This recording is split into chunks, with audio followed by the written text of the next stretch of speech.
Bonsoir à tous et bienvenue dans le journal. Voici les titres. Le président Ouattara s'est exprimé hier mercredi au deuxième jour du sommet Corée-Afrique. Le chef de l'État est intervenu lors d'un panel portant sur l'industrialisation et la promotion des investissements. Il a insisté sur l'exceptionnel potentiel économique et humain de l'Afrique, tout comme sur la bonne perspective de croissance du continent. Alassane Ouattara a aussi encouragé les investisseurs coréens à venir en Côte d'Ivoire. Les travaux de construction du cordon sableux de Grand Laou ont démarré aujourd'hui. Des travaux lancés officiellement par le Premier ministre Robert Begré-Mambé et financés par le Royaume d'Espagne et la Banque mondiale. Cette stabilisation du cordon sableux est née dans le cadre du programme WACA, le projet d'investissement pour la résilience des zones côtières en Afrique de l'Ouest. Coût des travaux, plus de 33 milliards de francs CFA. Le ministre des Mines, du Pétrole et de l'Énergie était l'invité de la tribune Les Rendez-vous du gouvernement. Mamadou Sangafo Koulibaly est revenu en détail sur les découvertes de classe mondiale dans les hydrocarbures, les mines et le développement de l'électricité. Il a aussi expliqué les perspectives de la politique nationale en la matière. Hier, mercredi, au deuxième jour du sommet Corée-Afrique, le président Alassane Ouattara a participé à un panel. Les échanges ont tourné autour de l'industrialisation et la promotion des investissements. Le chef de l'État a planté le décor d'une Afrique stable et un vaste marché de consommation, avec notamment l'UEMOA et les 140 millions d'habitants à elle seule. Il a surtout invité les investisseurs coréens à se rendre en Côte d'Ivoire, terre d'opportunités. Viviane Aïma. Intervenant à l'occasion du panel sur l'industrialisation et la promotion des investissements organisé dans le cadre du sommet des affaires Corée-Afrique à Séoul, le président de la République Alassane Ouattara a insisté sur l'exceptionnel potentiel économique et humain de l'Afrique, ainsi que sur la bonne tenue d'ensemble des économies des pays africains et leurs perspectives de croissance. Que l'Afrique regorge en abondance de minéraux tels que le manganèse, le platine, le chrome, le coltan, le lithium, l'uranium, qui contribuent au progrès technologique, à l'innovation et à la transition énergétique. De même, l'Afrique produit d'énormes quantités de pétrole et de gaz et de matières premières agricoles telles que le cacao, le café, l'anacarde, l'EVA et j'en passe. Les entreprises coréennes, reconnues pour leur savoir-faire et leur compétitivité, sont encouragées à saisir toutes les opportunités qu'offre l'Afrique, notamment en ce qui concerne la transformation sur place des matières premières et les investissements dans les secteurs clés des énergies renouvelables et des infrastructures structurantes. Dans la plupart des pays africains, d'importants efforts ont été faits pour améliorer la gouvernance économique et mettre en place un cadre macroéconomique adéquat et rassurant pour les investisseurs. Enfin, je voudrais insister pour dire que l'environnement des affaires en Afrique, y compris le cadre juridique et les incitations fiscales et non fiscales, devraient susciter un engouement. La Côte d'Ivoire, mon pays, est parmi les 10 premières économies du continent africain. Il est le premier producteur et broyeur mondial de cacao et le premier producteur et troisième transformateur au monde de noix de cajou. La Côte d'Ivoire enregistre l'un des taux de croissance économique les plus rapides et soutenus en Afrique subsaharienne depuis plus de 10 ans. L'activité économique est restée robuste, avec un taux de croissance de 6,5% en 2023 et des perspectives de croissance de 7% par an entre 2024 et 2027. Je voudrais donc encourager les investisseurs coréens à venir en Côte d'Ivoire, où ils bénéficieront d'infrastructures de qualité, un vaste marché de consommation qui comprend non seulement la Côte d'Ivoire, mais les 8 pays de l'Union monétaire ouest-africaine. Cela représente 140 millions d'habitants, d'un environnement des affaires attractif et d'un climat socio-politique stable et apaisé. Ouvert le mardi 4 juin, ce premier sommet des affaires Corée-Afrique a pris fin ce mercredi 5 juin par la signature du protocole d'entente du Comité économique Corée-Afrique. L'érosion côtière menace l'ensemble des pays africains et il faut une solution idoine mais aussi pérenne à ce problème. À Grand Laou, ce mercredi, le Premier ministre a procédé au lancement des travaux de stabilisation du cordon sableux, des travaux nés à l'initiative du projet d'investissement pour la résilience des zones côtières en Afrique de l'Ouest. La première phase est financée par le Royaume d'Espagne et la Banque mondiale à hauteur de 33 milliards de francs CFA. Le reportage de Herman Guivet. Robert Begré-Mambé, le chef du gouvernement, dans la région des Grands Ponts. Le Premier ministre est venu procéder au lancement des travaux de construction de l'ouvrage de stabilisation du cordon sableux de Grand Laou. Accueil enthousiaste des populations de Grand Laou, de Brafédon et de Laou-Panda au Premier ministre. Depuis la fin des années 70, la ville historique de Grand Laou est menacée de disparition par l'érosion côtière. Ces travaux sont très attendus par les populations. Excellence, Monsieur le Premier ministre, les travaux de stabilisation et de désensablement de l'embouchure auront un impact indéniable sur la vie des populations du littoral et celle de ceux qui vivent dans la commune et au-delà. Ce sont plus de 20 000 personnes qui verront leur habitat préservé. Je parle de Laou-Panda. Ce sont également les conditions de vie des acteurs du secteur de la pêche, principale activité économique de nos parents du littoral, qui se trouveront améliorés avec un accès plus facile à la mer et l'augmentation des flux migratoires des espèces halieutiques entre l'océan Atlantique et la lagune d'un côté et le Bandama.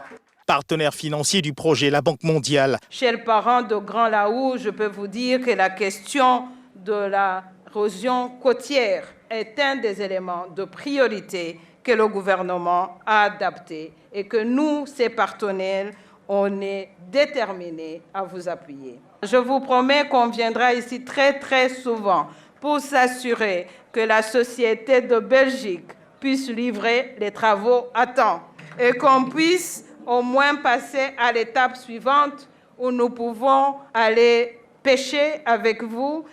Ces travaux seront réalisés sur une période de 11 mois par une entreprise belge choisie après une sélection rigoureuse des travaux de grande envergure. Les travaux de stabilisation du cordon sableux qui consisteront en la fermeture de l'embouchure actuelle et en la réouverture d'une embouchure nouvelle donneront un nouveau souffle à Grand Laou et sa région et constituera un vaste champ d'opportunités pour le développement d'activités économiques, halieutiques et touristiques. De plus, ces travaux permettront de reconstituer la biodiversité, de réhabiliter des mangroves, mais aussi d'améliorer l'environnement, contribuant ainsi au développement durable auquel, Monsieur le Premier ministre, vous êtes si attachés. C'est donc une réalisation à fort potentiel, à la fois humanitaire et social, mais aussi écologique, qu'il vous est donné de lancer. Monsieur le Premier ministre, votre présence à nos côtés à quelques jours de la célébration de la Journée mondiale des océans marque aussi la volonté du gouvernement de mettre en œuvre des actions vigoureuses en matière de protection des océans et des populations riveraines. L'Espagne et la Belgique, pays amis et frères de la Côte d'Ivoire, accompagnent le projet. Le chef du gouvernement, Robert Begré-Mambé, ne manque pas de leur rendre hommage avant de délivrer aux populations de Grand Laou, Brafédon et Laou-Panda le message du chef de l'État, Alassane Ouattara. Le président Alassane m'a chargé de venir vous rassurer. Cette lagune que vous avez, c'est un trésor que Dieu vous a donné. À travers ce projet, l'ouvrage que le président Alassane va réaliser, Laou-Panda sera sauvé. Nous allons préserver la terre de Laou-Panda. C'est bon ou c'est pas bon? Si le président Alassane n'intervenait pas, Laou-Panda allait disparaître. Les berges lagunaires allaient disparaître. C'est pourquoi il m'a demandé de venir vous rassurer. Non seulement on va faire la première phase du projet, mais il y aura aussi la deuxième phase du projet. De sorte à ce que votre région devienne une grande richesse et une fierté pour la Côte d'Ivoire. C'est bon ou c'est pas bon? Après avoir reçu les explications relatives à la conduite de ces travaux s'inscrivant dans le cadre du projet Ouakara, le Premier ministre Robert Begré-Mombé a procédé au premier coup de pelle marquant le démarrage des travaux de gros œuvres de l'embouchure de la Oupanda.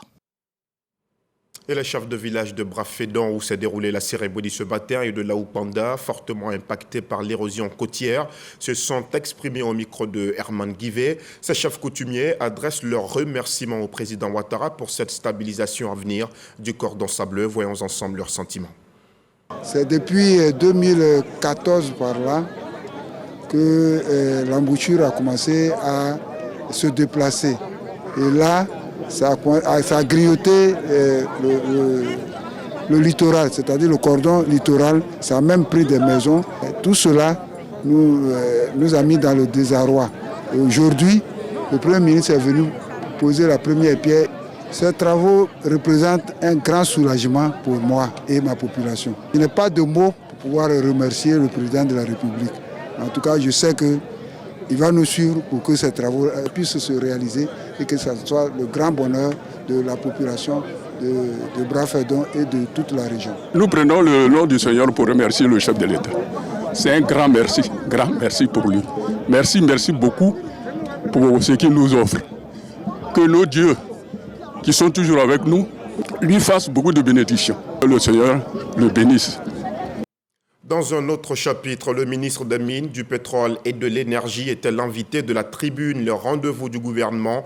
Mamadou Sangafoa Coulibaly est revenu en détail sur les découvertes de classe mondiale dans les hydrocarbures, les mines et le développement de l'électricité. Il a aussi expliqué les perspectives de la politique nationale en la matière. C'est ce que nous montre Lansine Bakayoko. De 2011 à 2023, sur le segment de l'électricité, le parc de production est passé de 1391 à 2907 MW, avec aujourd'hui près de 8000 localités électrifiées. Le taux de couverture du pays est passé de 33% à 88%, avec un objectif de 100% à l'horizon 2025, conformément à l'engagement du président de la République. Le taux d'accès à l'électricité est aujourd'hui de 97%. Le nombre d'abonnés est passé de 1,1 million à 4 millions au moment où je vous parle. Le temps moyen de coupure, qui était de 47 heures par an en 2011, est tombé à 29 heures par an en 2023. Il a fallu mobiliser 1700 milliards de francs CFA pour réaliser des investissements dans la production, le transport et la distribution d'électricité. Malgré ces progrès, la qualité de l'électricité reste fragilisée par la concentration des groupes de production dans le sud du pays et par le besoin d'investissement dans les lignes de transport, les ouvrages de distribution, les équipements de téléconduite et de protection. À ce niveau, les investissements publics et privés projetés à l'horizon 2030 sont estimés à plus de 5 000 milliards de francs CFA. Les récentes découvertes de gaz naturel au large de nos côtes ouvrent des perspectives prometteuses pour le secteur de l'électricité de notre pays. En ce qui concerne les hydrocarbures, plus de 1200 milliards de francs CFA ont été investis dans la recherche pétrolière et 4513 milliards dans l'exploitation pétrolière. L'intensification des investissements a permis de faire des découvertes historiques. On estime le potentiel de ces nouveaux gisements à l'équivalent de 6 milliards de barils de pétrole brut.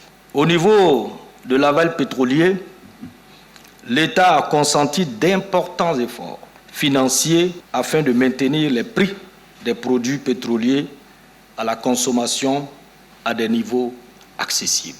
Ces efforts se chiffrent à 843 milliards de francs CFA, rien que pour l'essence et le gasoil. Pour le gaz butane, le soutien de l'État qui a bénéficié aux ménages s'élève à 417 milliards de francs CFA à fin mai 2024. Au niveau du secteur minier, le nombre de permis de recherche est passé de 120 à 189 en 2023, tandis que les permis d'exploitation et projets d'exploitation en cours sont passés de 9 à 28 sur la même période. Les investissements annuels privés ont été multipliés par 6 entre 2012 et 2023 pour s'établir à 386 milliards de francs CFA au titre de l'année 2023. Les recettes fiscales perçues par l'État, quant à elles, se sont chiffrées à 372 milliards de francs CFA en 2023, soit près de 20 fois leur niveau de 2012. À ces résultats financiers, il faut ajouter les nombreux emplois générés par l'activité minière et les investissements dans les infrastructures socio-économiques de base au bénéfice des populations riveraines des mines, mais bien au-delà. Concernant l'orpaillage et son encadrement, le code révisé offrira la possibilité de faire cohabiter les grands permis avec les autorisations artisanales d'exploitation minière. Il prévoit également la mise en place d'un comptoir national d'achat d'or et l'installation d'une unité d'affinage. Ces mesures devraient permettre de limiter la pratique de l'orpaillage illégal. Politique, le 22 juin 2024, le parc des sports de Treichville sera occupé par les femmes du Rassemblement des oufouettistes pour la démocratie et la paix, le parti au pouvoir. Elles entendent rendre un hommage au chef de l'État Alassane Ouattara pour ses actions en faveur de la promotion de la gente féminine. La mobilisation, elle, est portée par Kandia Camara et Eric Goré.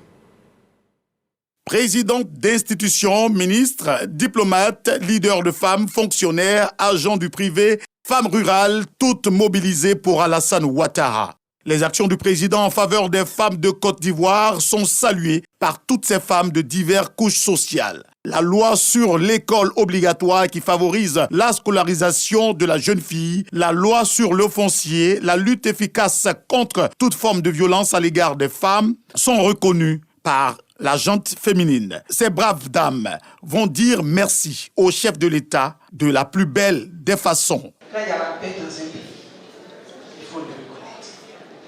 Quand on avance bien, il faut le reconnaître. C'est pour cela que tout le monde prie pour les autorités. Quelles que soient les religions, vous verrez qu'on prie toujours pour les autorités. Parce que c'est Dieu qui établit l'autorité. Cette célébration sera spéciale avec une forte mobilisation des femmes, selon Kandia Camara, la présidente du Sénat. Le Premier ministre a annoncé, et je pense que les sœurs qui sont là peuvent le confirmer, il a dit que les femmes Adja et les femmes Adié, qui participent au programme d'Abidjan, seront toutes présentes à cette cérémonie. Nous voulons présenter un modèle de vie en Côte d'Ivoire. Nous voulons démontrer aux Ivoiriens que les femmes sont ensemble. Les femmes agissent ensemble. Que les femmes travaillent à consolider la paix. Parce qu'on a dit la paix, ce n'est pas un vrai mot, c'est un comportement. Et la paix se construit chaque jour par des actes, par des paroles, par des gestes. Et c'est ce que les femmes de Côte d'Ivoire veulent démontrer ce jour-là aussi.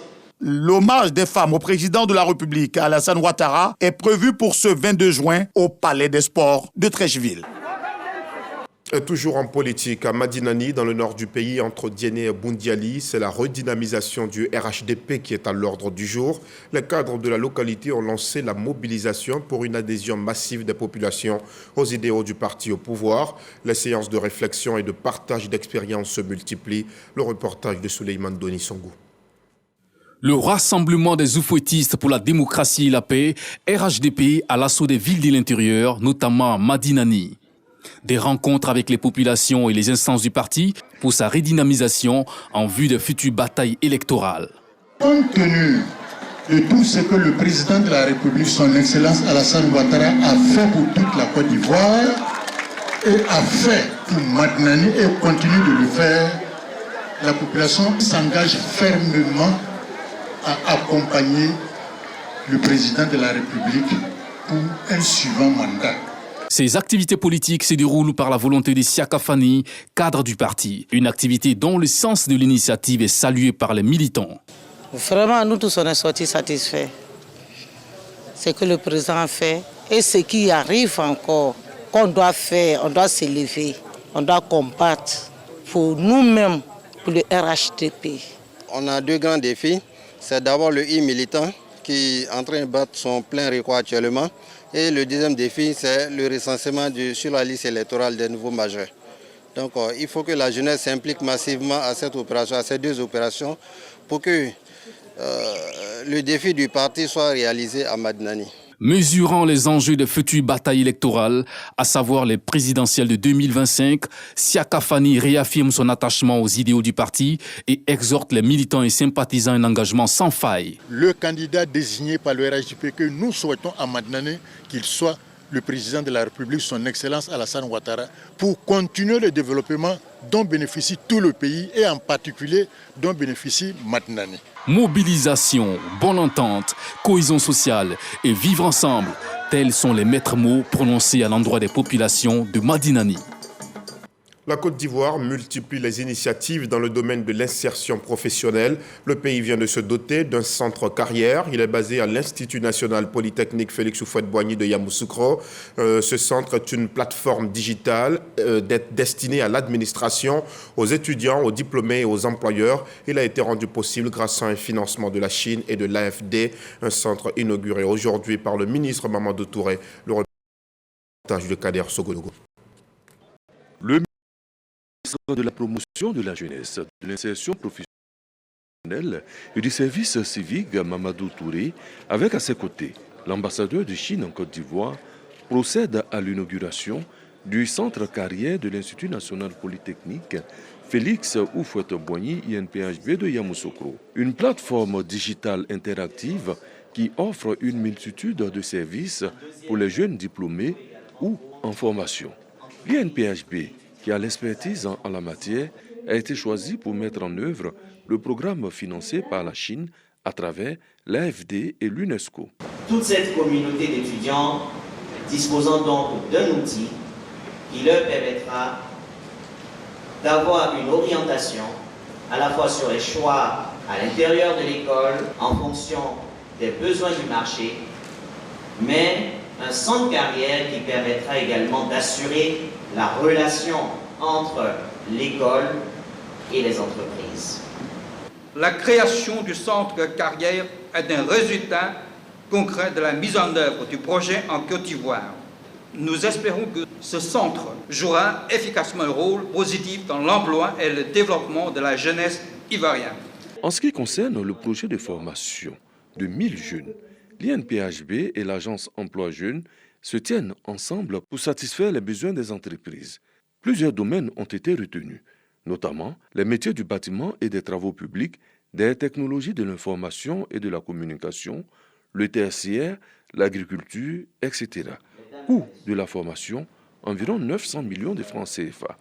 L'insertion professionnelle des jeunes, le gouvernement en fait une priorité. Je me réjouis de participer à cette activité qui voit la synergie gouvernementale. Le ministère de l'Enseignement supérieur, le ministère de l'économie numérique, mais aussi qui célèbre donc l'excellent rapport que la Côte d'Ivoire a avec certains pays amis. Je voudrais ici donc saluer et remercier l'Agence française de développement.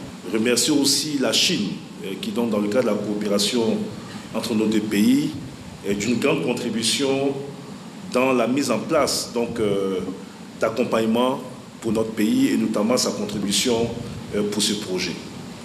À l'issue des formations, l'INPHB va délivrer un certificat de formation technique, CFT, la notoriété et le prestige de l'école avec.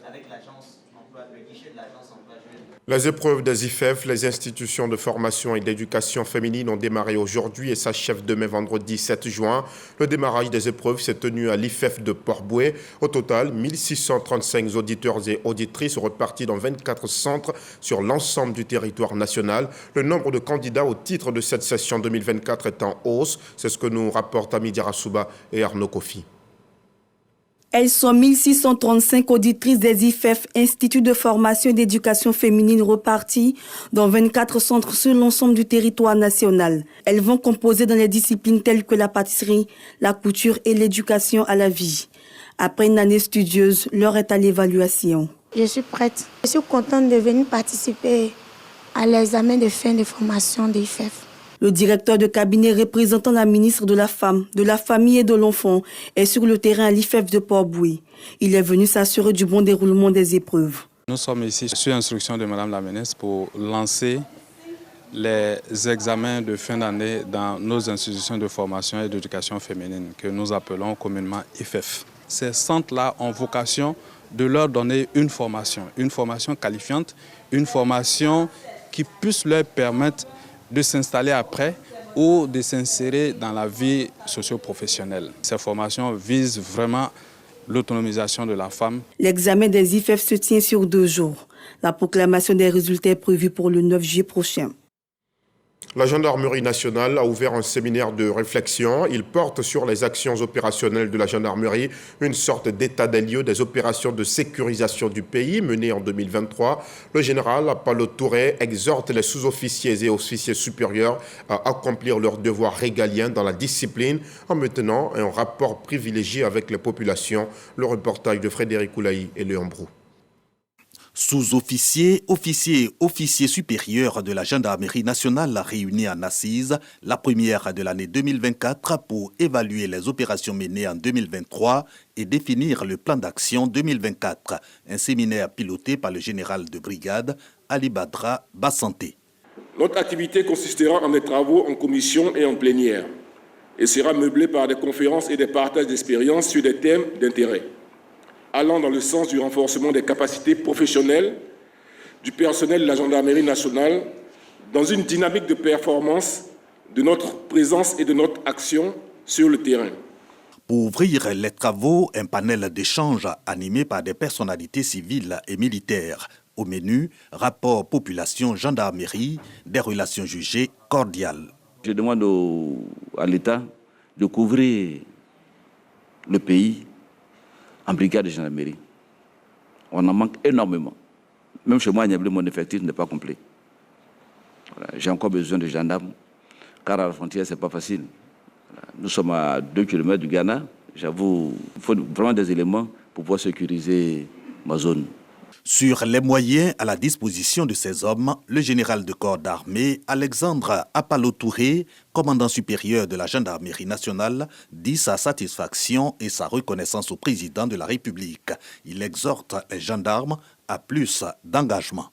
Je vous demande, chers frères, officiers, subalternes, officiers supérieurs, d'être ces exemples-là qui donnent le courage, l'envie à celui qui veut même être gendarme, simplement lui donner envie de se jeter corps et âme dans notre institution. Dans notre recherche de culture du bon résultat, donc, nous sommes ici pour réfléchir sur les différents éléments afin de mieux faire. Et que ces résultats-là, nous soyons capables de travailler pour les mettre en pratique. Elle s'achève le 7 juin 2024. Les assises de la gendarmerie nationale vont déboucher sur des recommandations pour une planification efficace des opérations de sécurisation 2024. Également dans l'actualité, le secrétaire exécutif de la Commission Côte d'Ivoire est loti de l'organisation du traité d'interdiction complète des essais nucléaires a rencontré les ministres Wothabouna Ouattara, ministre délégué auprès des Affaires étrangères, et Adama Diawara de l'enseignement supérieur. Leurs échanges avec le docteur Robert Floyd a porté sur le renforcement de la coopération entre la Côte d'Ivoire et l'OTIS. La Côte d'Ivoire, qui soutient ce traité depuis longtemps, reste engagée pour l'interdiction totale des explosions nucléaires. L'audience a été suivie d'une conférence de presse aux Affaires étrangères co-animée par les personnalités présentes. L'objectif était de sensibiliser sur l'importance du traité et discuter des initiatives futures pour sa mise en œuvre efficace en Côte d'Ivoire, mais aussi dans la sous-région ouest-africaine. Et en religion, les derniers candidats au Hajj 2024 du contingent étatique se sont envolés hier mercredi 5 juin pour Médine, en Arabie Saoudite. Mais avant leur départ, l'ambassadeur du Royaume saoudien en Côte d'Ivoire était à l'aéroport international Félix Houphouët-Boigny pour les encourager. Saad bin Bakit al-Khatami a surtout félicité le personnel saoudien en poste à Abidjan pour faciliter les procédures de départ et d'arrivée aux pèlerins ivoiriens. Le reportage de Pargassoro Konede Madongui et Anza Traoré. Terminal 2 de l'aéroport international Félix Houphouët-Boigny. Il est un peu plus de 21 h. L'ambassadeur du Royaume d'Arabie Saoudite appose lui-même, dans le passeport de ses candidats au Hajj, le tampon pour le départ en Terre Sainte, à l'occasion du pèlerinage à la Mecque, 5e pilier de l'islam. Cet acte du diplomate saoudien s'inscrit dans le cadre du projet 2 de Tariq Makka, ou la route de la Mecque. Venu de Paris, la Sénat s'est réjouie du geste de l'ambassadeur. Je suis très ravi parce que c'est spécial pour moi. C'est pourquoi j'ai fait une photo pour montrer à toute la famille que c'est l'ambassadeur qui a tamponné mon passeport pour la Mecque. Saad bin Al-Khatami est venu encourager et féliciter, à la veille des 2 derniers départs, le personnel saoudien pour le travail abattu. Il a également apprécié la complicité exemplaire entre le personnel venu de l'Arabie Saoudite et les responsables et membres du commissariat du Hajj. Les choses se sont déroulées comme nous avons planifié et mieux même. Nous sommes en train de suivre l'exécution de la route de la Mecque 24 heures sur 24 pour nous rassurer de la bonne marche. Et Dieu merci, les choses se fassent comme il se doit. Les futurs pèlerins ont eux aussi reçu les encouragements de l'ambassadeur du Royaume d'Arabie Saoudite en Côte d'Ivoire. Saad bin Al-Khatami a saisi l'opportunité pour saluer les bonnes relations d'amitié et de coopération entre son pays, l'Arabie Saoudite, et la Côte d'Ivoire. Il a également exprimé sa gratitude aux autorités ivoiriennes. À leur tête, le président de la République, Alassane Ouattara. Les relations entre l'Arabie Saoudite et la Côte d'Ivoire ont débuté depuis 1980. Et Dieu merci, ces relations se sont renforcées davantage, notamment après l'accession de M. le Président de la République, Alassane Ouattara, à la magistrature suprême en Côte d'Ivoire. Nous assistons au développement constant dans tous les niveaux. Et l'initiative de la route de la Mecque fait partie des fruits de cette coopération entre les deux pays. Ces rappeleurs des dieux, le cœur plein de joie, ont salué cette visite du diplomate saoudien avant de traduire toute leur reconnaissance au chef de l'État. C'est un honneur que son Excellence, Monsieur l'ambassadeur, vienne s'enquérir de comment nous allons. Nous constatons qu'il y a une très bonne relation entre la Côte d'Ivoire et l'Arabie Saoudite. C'est à saluer. Je suis très content. Et j'ai vu l'ambassadeur aussi, son travail qu'il a fait. Ils ont fait beaucoup d'efforts. Vraiment, on les remercie beaucoup. Et on prie pour eux, on prie pour la nation, on prie pour le président Alassane Ouattara. Distribution de bouquets, de fleurs, séances photos, invocations. Des moments forts qui ont également marqué cette visite de l'ambassadeur du Royaume d'Arabie Saoudite en Côte d'Ivoire au personnel saoudien et aux candidats au Hajj du contingent étatique à l'aéroport international Félix Houphouët-Boigny de Port-Boué. Hors de nos frontières au Burundi, les autorités mènent une lutte contre le concubinage dans le pays, considéré comme un péché qui empêche le pays de se développer. Dans le nord, le gouverneur de la province de Ngozi est sans pitié. Depuis le début de l'année, il a chassé 900 femmes de leur ménage. Désiré Minani reconnaît cependant les conséquences du concubinage et de la lutte menée pour y mettre fin, notamment l'abandon de l'école par les enfants. Ils sont au nombre de 3600 dans sa province. Le gouverneur dit être en train de chercher les moyens avec les partenaires techniques et financiers de la province pour scolariser ces enfants qui risquent d'être une bombe à retardement si rien n'est fait, selon ses propres termes. Et puis, un peu plus loin du Burundi, les élections européennes ont démarré ce mercredi aux Pays-Bas. 4 jours d'élections à travers l'Union européenne pour élire 720 eurodéputés. Aux Pays-Bas, le Parti de la Liberté du dirigeant d'extrême droite, vainqueur surprise des élections de novembre, est donné en tête avec un manifeste farouchement eurosceptique. Le parti veut en effet moins d'immigration et entend durcir les règles et politiques d'asile. Les Pays-Bas font partie des États dont le principal contingent d'eurodéputés devrait être issu de forces nationalistes, à l'instar de la France où Jordan Bardella, tête de liste du Rassemblement national, caracole en tête des sondages, ou de l'Italie où la première ministre Giorgia Meloni et son parti post-fasciste Fratelli d'Italia sont donnés gagnants. Et c'est sur cette note que nous arrivons au terme de ce journal. Merci aux équipes techniques et de rédaction. Merci à vous aussi de nous avoir suivis. L'information revient à 6h30 ce vendredi. Excellente soirée.